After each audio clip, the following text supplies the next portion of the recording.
Buenos días, buenas tardes, buenas noches. Este video es sobre el conflicto que hay entre el gobierno nacional y las universidades nacionales. Voy a hablar de 6 temas en este video. Mi visión, obviamente, está empapada porque soy profesor de la Facultad de Ciencias Económicas de la Universidad de Buenos Aires hace 27 años.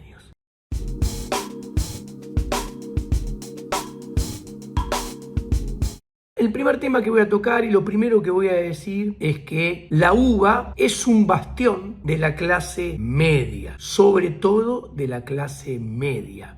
Entonces este conflicto hay que entenderlo dentro del marco de la relación entre la clase media y el Estado. La clase media es la clase social más expoliada por el Estado. Es más, el Estado, ¿qué quiere hacer? Quiere aumentar la presión tributaria y quiere agrandar la base imponible. ¿Esto qué hace? Quiere hacer que los que ya pagaban impuestos paguen cada vez más impuestos y los que no pagaban impuestos empiecen a pagar impuestos. Esto hizo que la clase media cada vez sean más los miembros de la clase media que paguen impuestos y toda la clase media pague cada vez más impuestos. Esto es lo que lleva a la extinción de la clase media. Cada vez es más expoliada la clase media, por eso tiende a desaparecer la clase media, por culpa del Estado. Del otro lado, cuando uno le pregunta a la clase media, a cambio de esa expoliación cada vez mayor, ¿valorás subjetivamente en forma positiva la seguridad? Te dice, no, la policía no sirve para nada. Tengo que contratar seguridad privada, tengo que contratar alarmas, tengo que contratar cámaras, tengo que gastar guita en rejas, etcétera, etcétera, etcétera. ¿Valorar la justicia? No, la justicia no sirve para nada. No me defiende y me mete en quilombos. Perfecto. ¿Valorás la salud pública? No, es un desastre. Tengo que tener obra social privada o tengo que pagar mi medicina prepaga. ¿Qué? El colegio privado, ¿por qué lo pagás?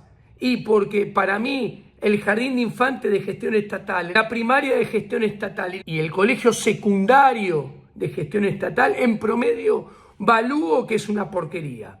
Entonces a mis pibes me esfuerzo y lo mando a jardín, primaria y secundaria de gestión privada. Che, entonces, ¿no hay nada que valorar del Estado? Sí, te contesta la clase media. Valoro la Universidad Nacional Pública. Después de pagar como un estúpido, no recibir nada, nunca, después de cuando mi pibe tiene 18 años, lo único que subjetivamente valoro que sigue siendo bueno es la educación nacional de gestión estatal en las universidades nacionales.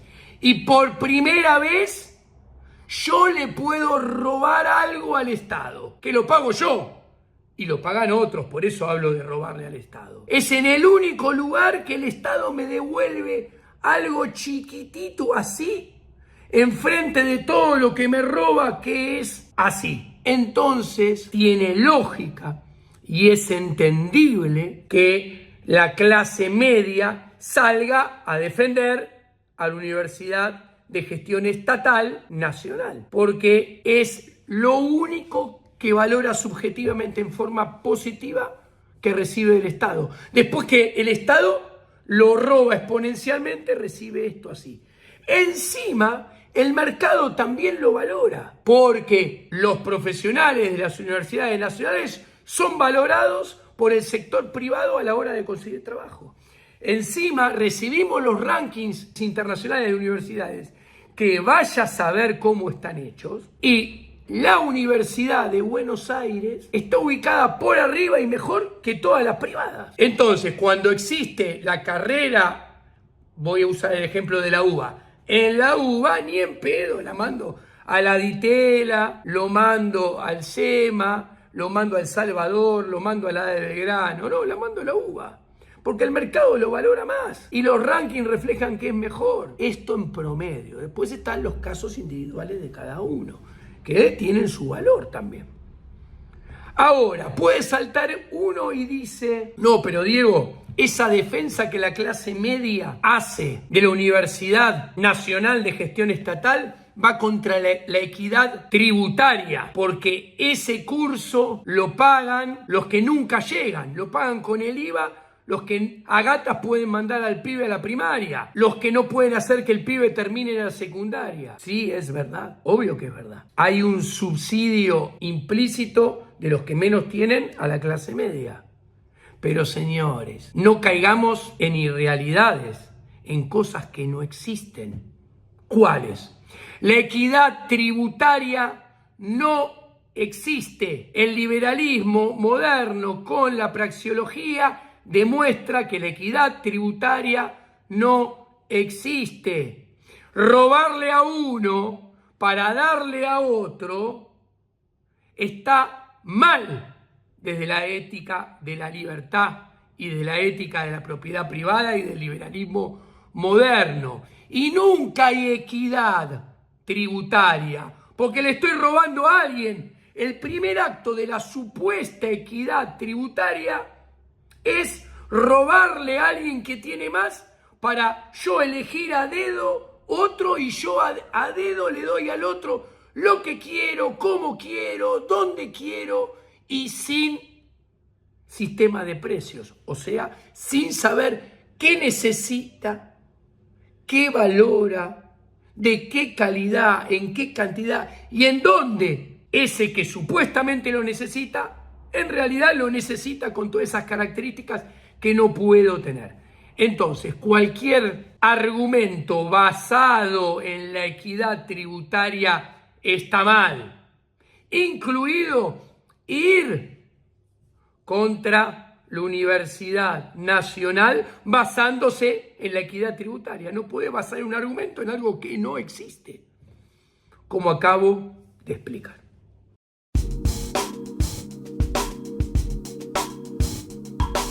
Cobrarles a los extranjeros está mal, pésimo.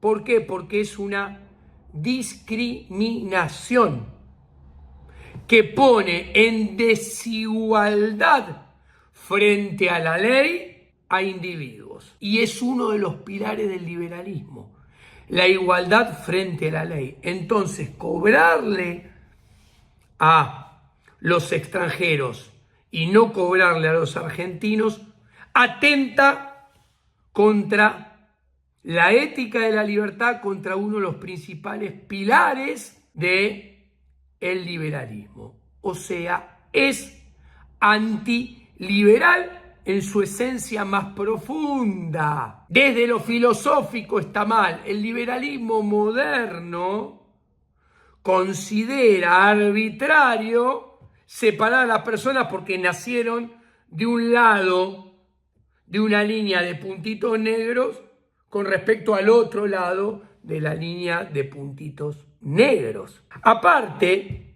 estos liberales supuestamente clásicos, que ni siquiera son liberales clásicos, ni minarquistas, sino son un mamarracho conservador populista de derecha, dicen querer volver a la Argentina de Alberdi, dicen querer defender la Constitución de Alberdi, la cual yo no defiendo, porque coincido con Lysander Spooner y que explica muy bien qué son las constituciones. La Constitución de Alberdi muy claramente dice que no podés discriminar cobrándole a los extranjeros y no cobrarle a los argentinos, porque es una desigualdad frente a la ley. Dice que todo inmigrante es igual que todo nacido en esta tierra. Pero aparte, discriminar por donde naciste abre una puerta a la discriminación que vaya a saber a dónde termina. Hoy discriminás a colombianos, venezolanos, uruguayos o brasileros en relación con los argentinos porque nacieron del otro lado de la línea punteada. En un futuro podés discriminar por religión, por color de piel, por color de pelo, por ser gordo, por ser flaco. Vaya a saber por qué.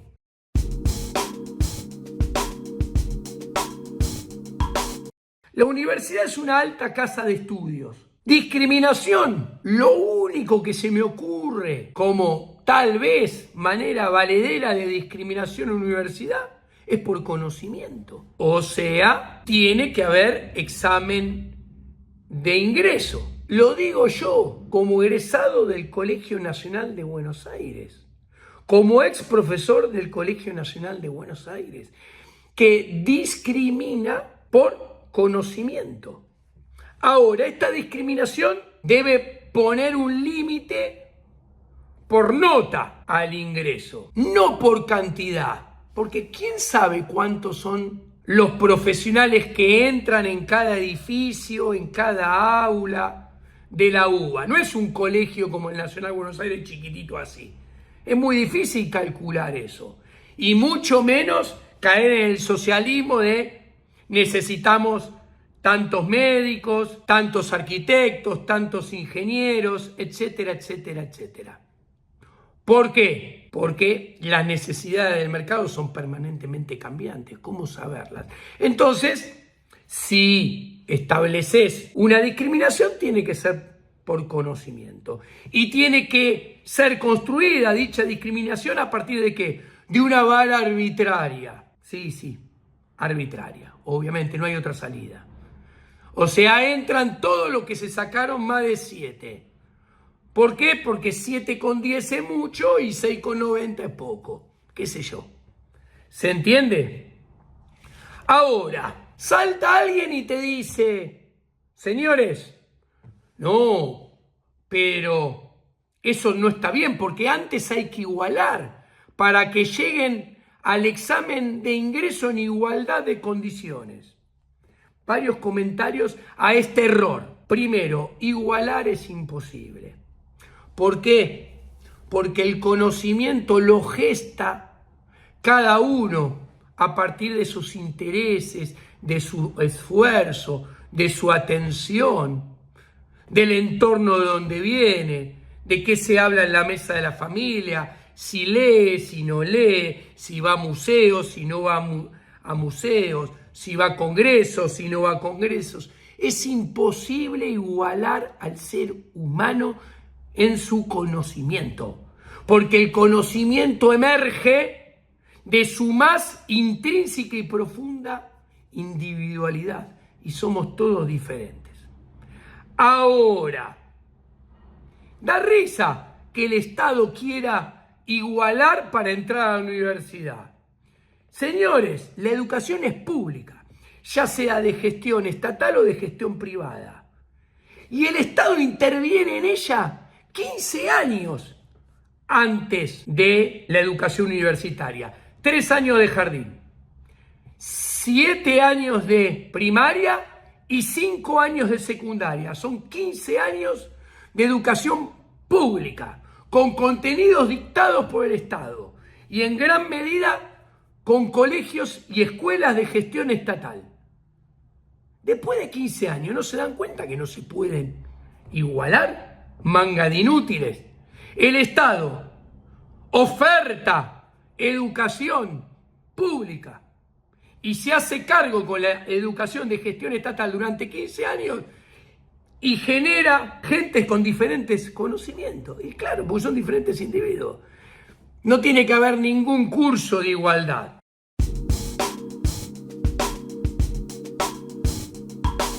Ascenso social. Es mentira que llegar a la universidad te genera ascenso social. ¿Por qué? Porque ¿cómo medimos el ascenso social? ¿Por ingresos o por conocimiento? No van íntimamente de la mano, A ver, el mercado es permanentemente cambiante. Primer punto, algo que es masivo no te puede asegurar jamás, porque es masivo, justamente llegan muchos a acceder a los mejores trabajos con las mejores remuneraciones. La universidad te aseguraba eso cuando no era masiva. Cuando llegaban pocos a la universidad, los que salían de la universidad tenían asegurado muy buenos trabajos, muy buenos ingresos. En la medida que la universidad se fue haciendo cada vez más masiva y más gente accedió a ello, es la lógica del mercado. Mucha oferta, ¿qué cae? Cae el precio, caen los salarios. Entonces, ¿qué se inventó? El posgrado. Para tener esos muy buenos trabajos con esos muy buenos ingresos, ya no alcanza con ser universitario. Tenés que tener posgrado, y los posgrados son pagos. Primer mentira. Segunda mentira. Hoy en día, el que tiene un oficio tiene un hijo que capaz quiere ser abogado o capaz quiere ser contador, por nombrar dos ejemplos nada más, de carreras con sobreoferta. Es muy probable que el hijo del zapatero que hoy en día va a terminar siendo abogado, el hijo del zapatero que hoy en día quiera ser contador, termine en el futuro teniendo menos ingresos y más bajo nivel de vida que si hubiera quedado con su zapatería propia ejerciendo el oficio del zapatero.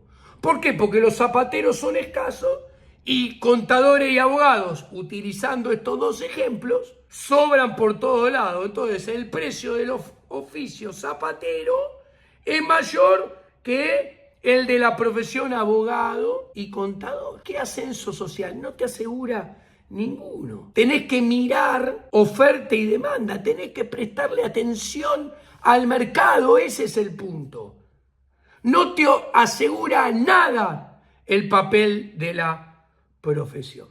El ascenso social depende más que nada del individuo, de su inteligencia, de prestarle atención al prójimo para ver qué necesita, qué le sirve, y prestando la atención, identificando lo que necesita y sirve, ponérselo a producir, generar y ofertarlo en el mercado. O sea, y si lo hace bien, va a ascender socialmente. La ascensión social está primero y antes que nada a esta capacidad del individuo que no necesita ir a ninguna universidad para adquirirla.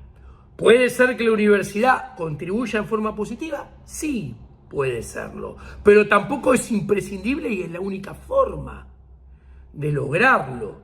Pensar que se asciende socialmente solamente porque tenés un título universitario, en realidad no solo es minimizar la capacidad del individuo, sino que es discriminar en el fondo al que no lo tiene, porque si no lo tenés, no vas a ascender socialmente. Y la verdad es que no es así, y cada vez es menos así, porque la sobreoferta de profesionales impacta negativamente en el ingreso de esos profesionales de profesiones sobreofertadas. Y es más, y si esos profesionales, repito, vienen de familias con oficios que caen en desusos y están subofertados, probablemente es que si se hubieran quedado en ese oficio y hubieran transformado ese oficio a las nuevas necesidades de mercado, tendrían mucho mejores ingresos que siendo profesionales de profesiones sobreofertadas, y tendrían posiciones sociales mucho más elevadas con ese oficio transformado a partir de su capacidad que con la profesión sobreofertada.